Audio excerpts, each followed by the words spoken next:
Today we're raising Durin, normally. We actually don't have much left to do besides spam the world boss several more times. I can't tell you how much nicer it is to kill him in like under 30 minutes. Anyway, boom, just a few more to go. Boom, boom, 38 out of 44, and that should do it. Have everything for the 3rd star there, and level 60. Okay, we do need some enemy mats, immaculate warrants. We have not purchased these yet. Nice. Kaboom. 4th star. Level 70. Need to head to the crafting station. Need 1 more of these and 6 golds, of course.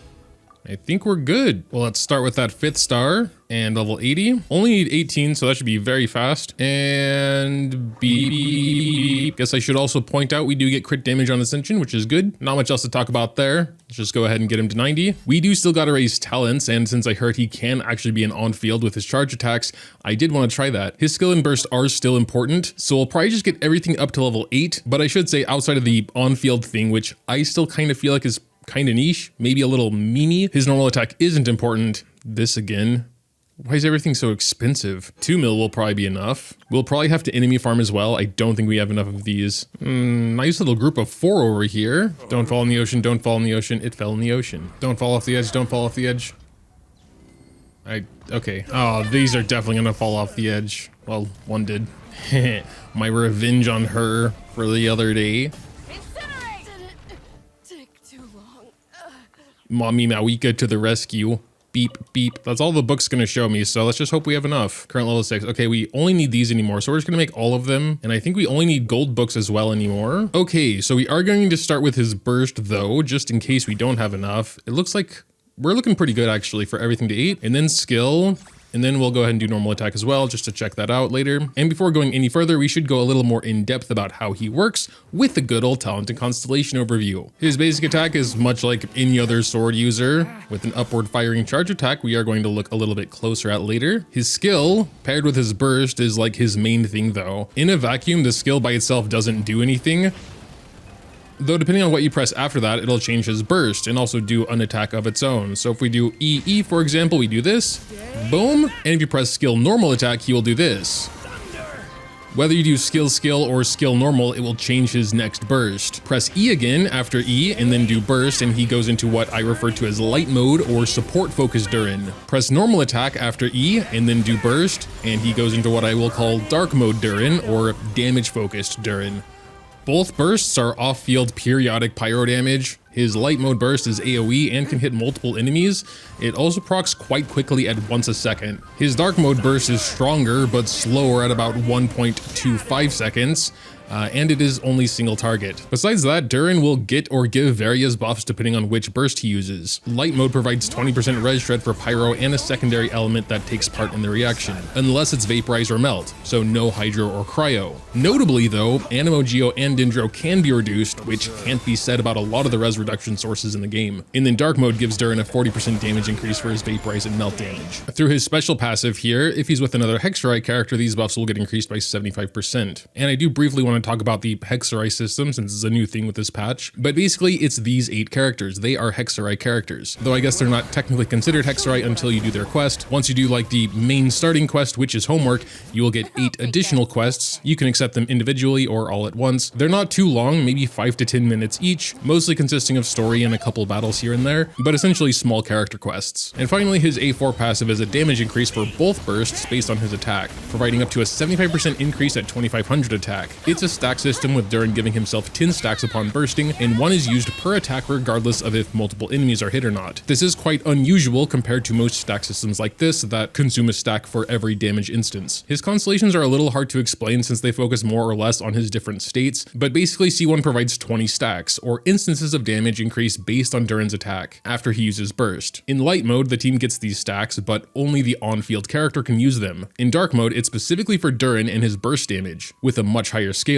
60% of his attack for light mode versus 150% of his attack for dark mode, though in dark mode he does use 2 stacks per burst hit. C2 is a 50% damage buff for pyro and the element that takes part in the pyro reaction. Unlike his passive, vaporize and melt work here as well. C3 is talent levels for burst, which is the most important talent. C4 is a further buff to his burst damage and a buff to C1. There's a 30% chance the stacks won't be consumed per hit. C4 is one I feel is very dark mode Durin favored, unless your on-field hits very quickly. C5 is quite mid as its skill levels, and then C6 C6 nukes the enemy's defense. Regardless of mode, his burst attacks will ignore 30% of it, with another 40% in dark mode. Light mode instead reduces the enemy's defense by an impressive 30%, so the other party members can do more damage. Def Shred and Def Ignore are rare and very powerful buffs, so it's no surprise it's his best constellation, as C6s usually are. Overall, I'd say C0 is fine for his support abilities, and both C1 and 2 are good stopping points. Unless you plan to mainly use dark mode Durin, then C3 would be nice as well. C4 is just okay, but C5 is bad, so I'd only go beyond C2 if you plan to go to C6. When it comes to building Durin, it'll come a bit down to how you plan to use him and what teams he'll be in, but as a rough starting point, Oblige is his typical set if no one else has it. Dark mode Durin might be better in Emblem for the burst damage, but it does scale with energy recharge and his ER requirements aren't usually very high due to his skill providing a nice chunk depending on level. Since our Durin is C0 and we'll be using a 4-star weapon, we're mostly going to focus on him as a support and pyro applicator today, but I do want to try his on-field playstyle later as well. Since the first team I'm going to try Durin in will have Bennett,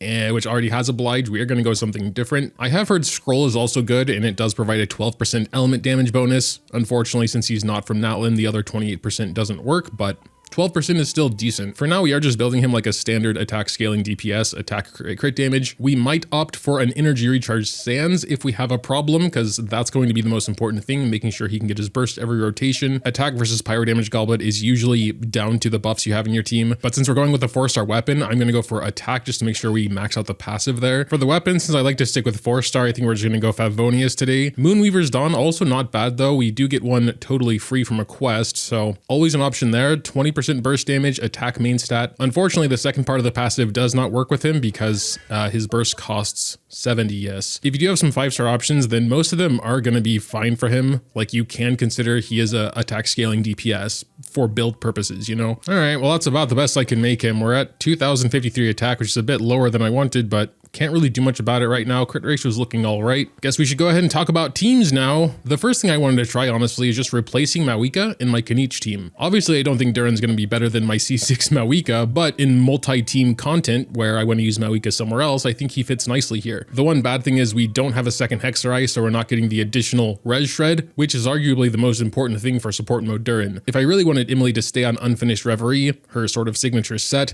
then I could give Durin Deepwood as well. Like, we're not losing that much from taking off Cinder City, but since Deepwood's a fine set for her anyway, I'm going to do that instead. Also, I guess for context, our Kinich is C2R1. Everyone else in the team is C0. Emily, well, Benny obviously not, but Emily, Durin. We do have a new-ish Abyss I haven't done yet, so we will warm up here on floor 11. All right, here we go. I'm just going to start the rotation here. So EE Burst for support mode, that's what we want. Good old Benny EQ, and then yeah, we just do the Kinich stuff. Boom. Okay, that was pretty good. I mean, Kinich is strong, but let's try that again. Unfortunately, we don't have Emily's burst, but Durin worked nicely. How about Bin Boy? Get in there. Okay. Boom, boom, boom, boom, boom. And pop goes the Weasel. How about the next one? I mean, you know, his main job is to, you know, keep the burning going, which he does a good job with. Anyway, last chamber of floor 11 here. We're just going to keep doing the same thing. This dude does have a cryo shield, which will hopefully be removed by the time Kinich does his first charge attack. Not quite, but it's fine. He just kind of killed through anyway. Okay, Kinich is actually hurting quite a bit here. Yeah, I should have swapped off. I got greedy. I think we can kill him without Kinich. Maybe gives us a chance to look at Durin's support damage, I guess. Let's see. I mean, it's like 11,000. I think I saw there. That's not bad for like totally ignoring his damage, and that happens every second. Interesting. For floor 12, we have character's normal attack pyro damage increased by 75%. Maybe just try that now. I'd probably have to change everything already, which would be a little annoying, but sure. One thing is absolutely certain, we need Bennett for his pyro infusion. We are gonna go dark mode, and we will need some form of hydro to actually vaporize Farina, and then to round it out, we'd probably need a decent healer. You know what could be kind of fun? Plunge. Farina, Xianyun, Benny, Durin.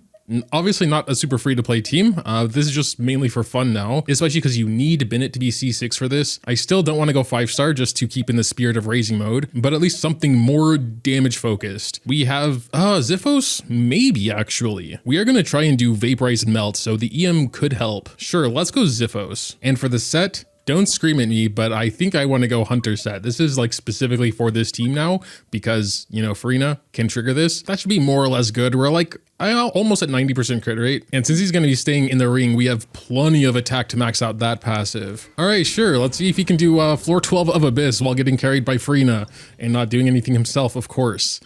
I am making it a habit to actually check my characters now before going into battle because of the Sucrose incident. Bloom and Lunar Bloom, we should still have Nefertiti set up. Wolf's Gravestone, I know. Oh god, the god mode, I remember. Oh god, this guy in Chamber 1? I didn't even check the enemy list. I just figured they want me to use a Bloom team. And yes, they're gonna be fine for this guy, but it's kind of annoying still. I don't like this enemy very, very, very much. So we knocked him down. We should be able to do yeah, and there we go. Okay, and now this. Whoops. Okay, we have to hurry up here. Benny E burst, and then Durin E. Oh no, I did EE burst. Oh well, whatever. We'll try it next time. So, are we doing anything? I don't think we're doing vaporizes enemy, so we'll just do the rotation again and try and do it right this time. Okay, Durin, normal, E, burst. Oh yeah, we have these guys. Okay, that's kind of annoying. Oh my god, get back in the circle. Okay, nothing is going correct here. Okay, come on, Benny, hurry. Durin, E, normal, burst. Let's try some plunges. Boom.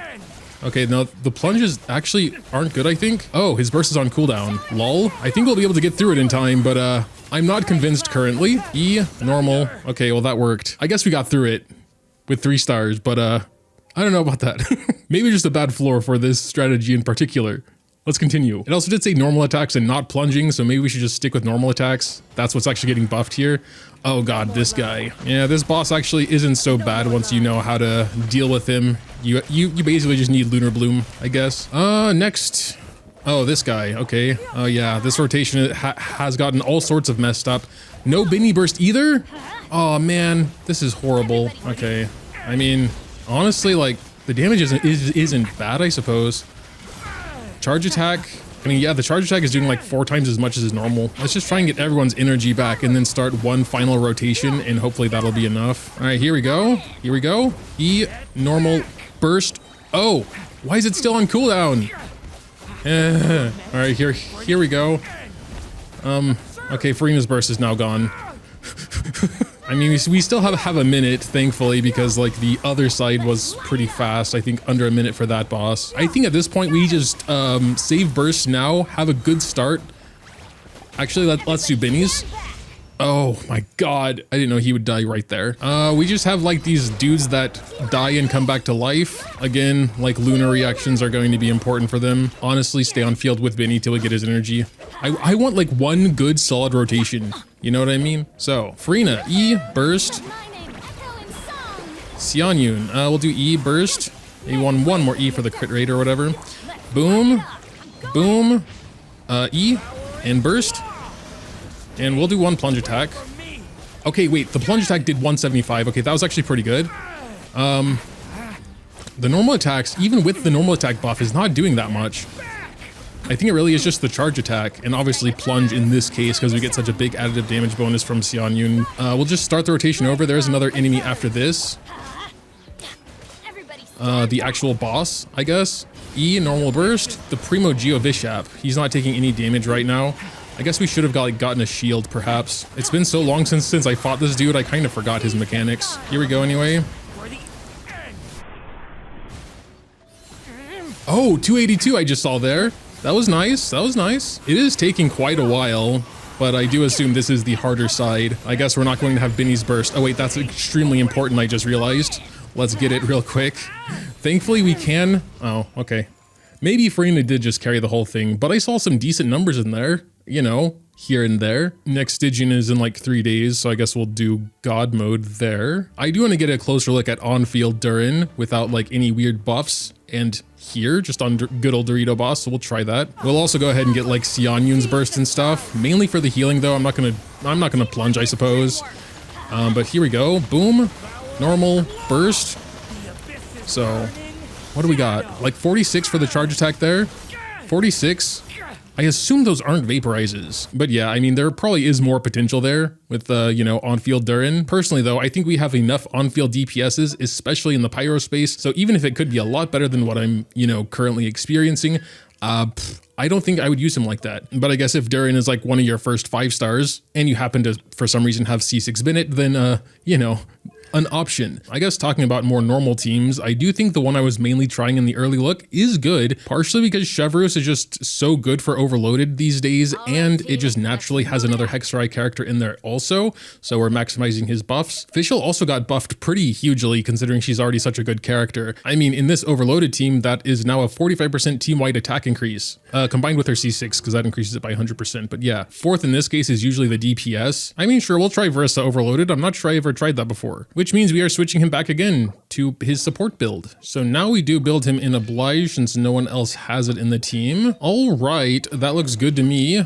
Stats are okay. Maybe a little bit more crit rate would be good, but I don't know why we have 200 ER. Let's go Lion's Roar actually. Should be good in an overloaded team especially. So hold the overloaded ball. That's something I need to, all right, so we are going support mode here versus stuff, please. Boom. All right. All right, yeah, I mean, pretty good. Versa, you know, strong. Let's actually not do anything with Versa to try and focus on like Durin's contribution there. So boom, we'll do that and then burst. We will swap to Versa just because he's like going to be off field most of the time. But yeah, I mean, he's hitting for like 25k, not critically all the time, unfortunately. But when you think about that, it hits 20 times, you know.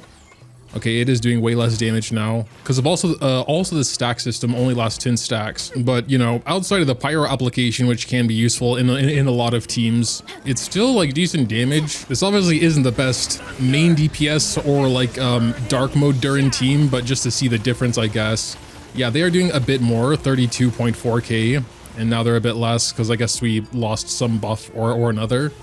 Now it's like 34k. Is his crit rate that low? Yeah, it actually is pretty low. It's 62%.